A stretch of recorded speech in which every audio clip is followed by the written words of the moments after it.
FNAF 2 était l'un des films les plus attendus de l'année. En effet, même si le premier il est pas beaucoup été aimé, personnellement j'ai bien aimé le premier. Et du coup j'avais hâte de voir ce qu'ils allaient en faire pour le 2. Et je vais vous dire ce que j'en ai pensé dans cette vidéo.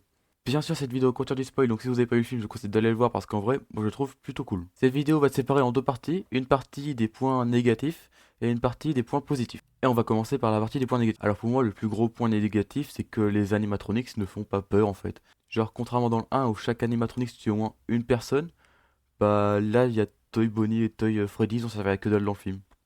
Vraiment, ils étaient servis à rien. Gueule, elle a tué une personne et puis après, elle a plus servi à rien du tout. La plus intéressante des Toys, c'était Chica, mais bon, elle a juste servi pour la pupette, quoi. Le fait que finalement les Wizarded n'étaient pas les originales, j'étais un peu déçu aussi parce que je sais qu'ils peuvent pas suivre à 100% le lore de l'histoire principale. Mais ça aurait été cool quand même qu'ils fassent ça.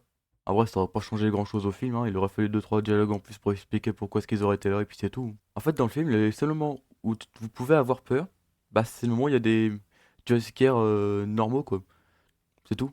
C'est à peu près tout ce que j'ai à dire pour les points négatifs, donc maintenant on va passer au point positif. Pour moi, le plus gros point positif, c'est que les animatronics sont super bien faits, franchement, ils respectent bien les jeux, ils sont vraiment comme dans les jeux, quoi. L'autre point positif, vraiment, si, c'est les refs dans le film, il y a que ça. Vraiment, c'est bondé de refs pratiquement toutes les minutes. Vraiment, il y a que ça tout le temps. La plus grosse ref, évidemment, c'est quand mec il est dans le bureau et qu'il doit se défendre des animatronics avec le masque. D'ailleurs, ils ont bien fait le truc de Foxy qui se fait pas duper par le masque. D'ailleurs, je trouve ça dommage qu'ils aient pas utilisé Balloon Boy d'une autre façon parce qu'ils l'ont juste montré pour le tuer. Ce qu'ils auraient pu faire en vrai, c'est que Foxy il attaque la première fois, il voit qu'il faut utiliser la lumière, donc il utilise, Foxy il part.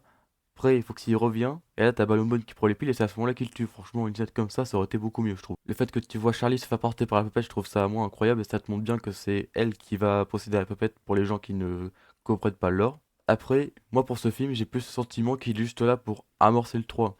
C'est-à-dire que ils introduisent la poupette qui contrôle Vanessa, ils introduisent Michael qui disparaît juste après, ils montrent une trappe à la toute fin. En fait, pour moi, il est juste là pour amorcer le 3, et ça va être en genre les Afton contre Mike, Schmidt et Abby. Il y a aussi Henry qui a pas servi beaucoup dans ce film, donc je pense qu'il va plus servir dans le 3. Et c'est à peu près tout ce que j'ai à dire pour ce film, donc en vrai je le trouve beaucoup mieux réussi que le FNAF 1. J'aurais juste aimé un peu plus d'horreur, mais autrement ça va. Hâte de voir le 3. Et voilà, c'est la fin de cette vidéo, j'espère que vous l'avez apprécié. Si c'est le cas, n'hésitez pas à mettre un pouce bleu, un commentaire et à vous abonner. C'était YoCraft et moi je vous dis salut!